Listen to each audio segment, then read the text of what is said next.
Hello दोस्तों, नमस्कार। मैं डॉक्टर अनिल कुशवाहा आज आपके लिए पुनः लेकर आए हैं एनवायरमेंटल बायोलॉजी का जो पार्ट है वो है पोल्यूशन। हम बात कर रहे हैं इकोसिस्टम में आ जाएंगे तो प्रदूषण उसी का पार्ट होता है, इकोलॉजी का ही पार्ट माना जाता है या इन्वायरमेंटल बायोलॉजी बोल सकते हैं दूसरे शब्दों में, तो उसका भी पार्ट ये माना जाता है। तो ये प्रॉपर इम्पॉर्टेंट है। जूलॉजी वाले हमारे जो मित्र हैं और बॉटनी वालों के लिए ये कॉमन है। देखिए, इकोलॉजी, इकोसिस्टम और ये जो पेपर है ये कॉमन पेपर होता है। जेनेटिक्स लगभग कॉमन पेपर होता है और साइटोलॉजी कॉमन पेपर होता है। बायोटेक में एक्सपेरिमेंटल जो बायोटेक्नोलॉजी होती है उसमें अंतर होता है, मगर बेसिक बायोटेक्नोलॉजी सेम है।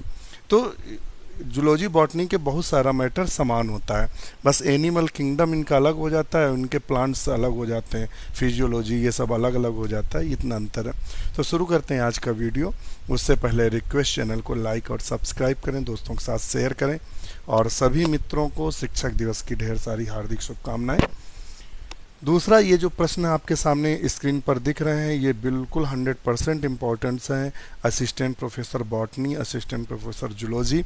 और हम आपको इसके अलावा बता दें कि टीजीटी, पीजीटी, चाहे वो केवीएस का हो, एनवीएस का हो, डीएसएसबी का हो या झारखंड का हो या राजस्थान का हो या यूपी का हो, सबके लिए इक्वली महत्वपूर्ण है। जो हमारे मित्र पीसीएस में तैयारी करते हैं, अगर वहाँ जूलॉजी या बॉटनी विषय चूज़ करते हैं तो प्रॉपर ये महत्वपूर्ण उनके लिए भी है। इसके अलावा फॉरेस्ट्री का जो मित्र एग्ज़ाम दे रहे हैं या अन्य बायोलॉजी का कोई भी बायोलॉजी का एग्ज़ाम अगर आप दे रहे हैं तो सबके लिए कॉमनली इम्पॉर्टेंस है। तो देखते हैं, यहाँ क्वेश्चन हमारा है, carbon monoxide is harmful to human beings as it is. Carbon monoxide मनुष्य के लिए हानिकारक है क्योंकि।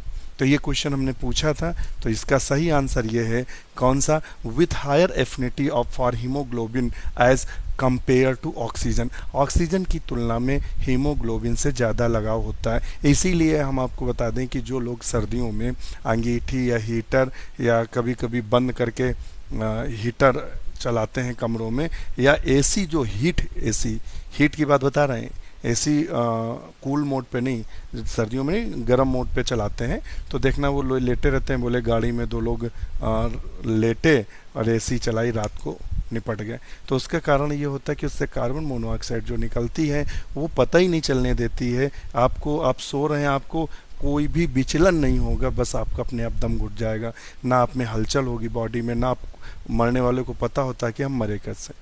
तो ये है इसका, क्योंकि ये ऑक्सीजन से कई गुना तेज़ी से हमारे उसमें मिलती है हीमोग्लोबिन के साथ। तो शुरू करते हैं। नेक्स्ट क्वेश्चन है हमारा, कैडमियम प्रदूषण का संबंध किस बीमारी से है? तो इटाई का संबंध है कैडमियम से। ब्लड एनीमिया और मिनमाटा सो आप जानते हैं, मरकरी और न्यूमोकोनियोसिस।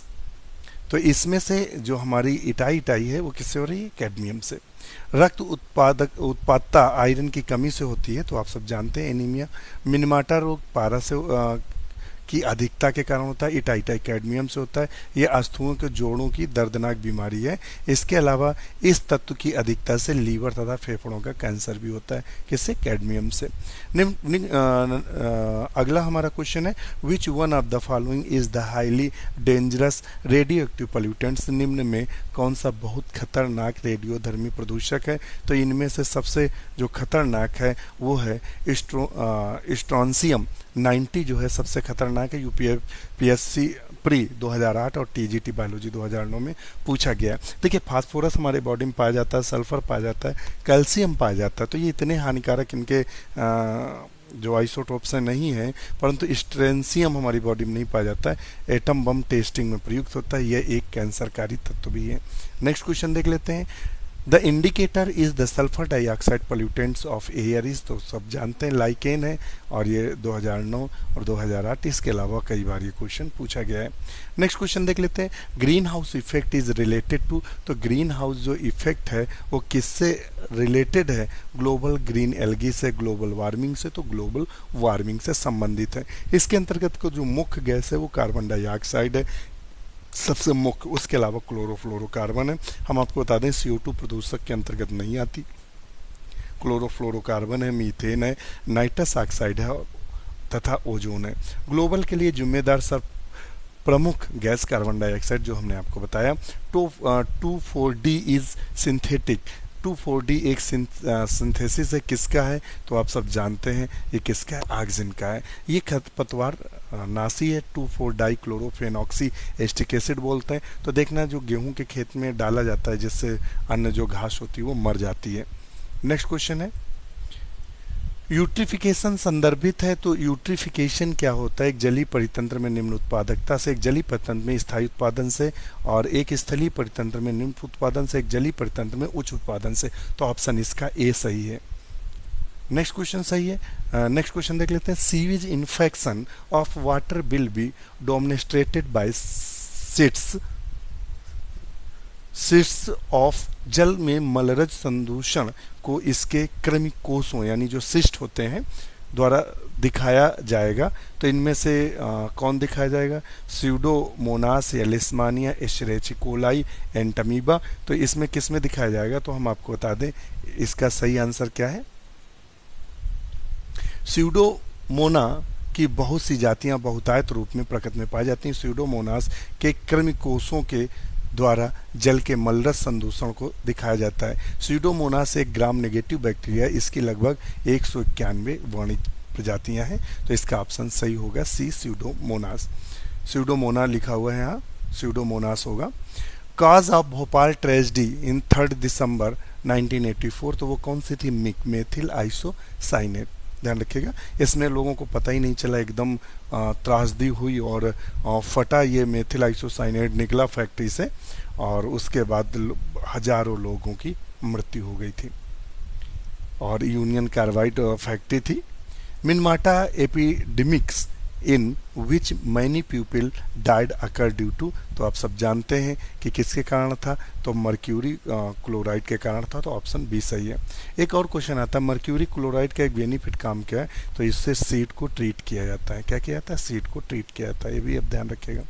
नेक्स्ट क्वेश्चन है, major pollutants emitted by automobile, से स्वचालित वाहन द्वारा उत्सर्जित प्रमुख प्रदूषक कौन सा है? तो वो है कार्बन मोनोऑक्साइड। 1999 में पूछा गया है।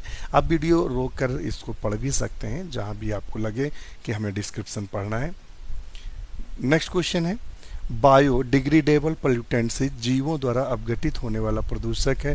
तो इनमें कौन सा है? सीवेज। सीवेज क्या है कि जीव, बैक्टीरिया, वायरस और आपसे बोलेंगे तो फंगस, इनके द्वारा क्या होता है? बायोडिग्रेडेबल्स होता है, अपघटित कर दिया जाता है।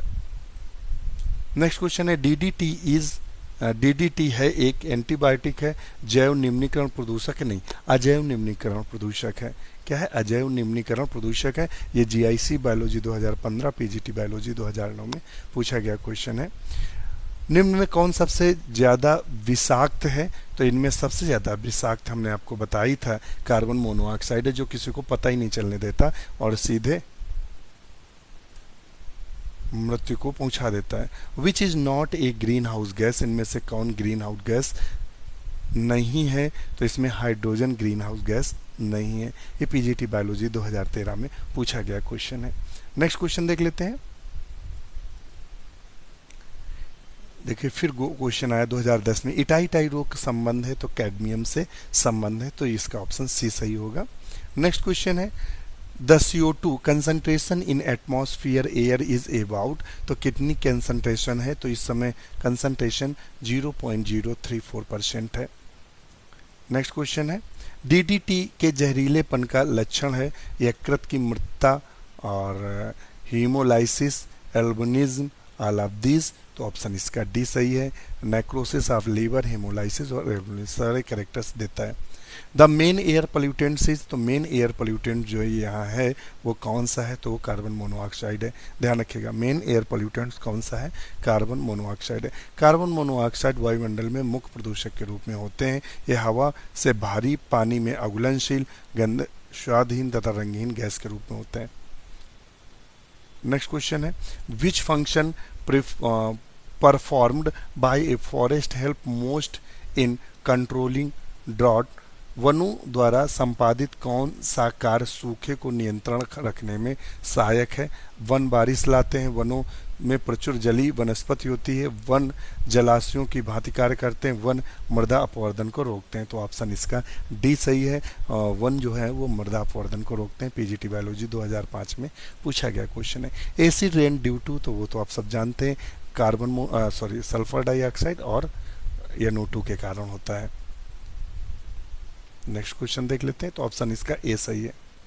नेक्स्ट क्वेश्चन है, soil salinity is measured by, मृदा की क्षारीयता मापी जाती है। तो मृदा की जो क्षारीयता है वो किसके द्वारा मापी जाती है? तो इसका ऑप्शन है डी, कंडक्टिविटी मीटर के द्वारा। पोटोमीटर, जो इस पोटोमीटर काम क्या है? तो वाष्पोत्सर्जन मापने में। पोरोमीटर तो रंध्र का मापन करते हैं। कंडक्टिविटी मिट्टी की अम्लता की माप की जाती है, ध्यान रखना। तो यहाँ क्षारीयता दिया हुआ है और यहाँ अम्लता दिया हुआ है, तो थोड़ा सा ये आप ध्यान रखिएगा, इसको हम डिस्कस।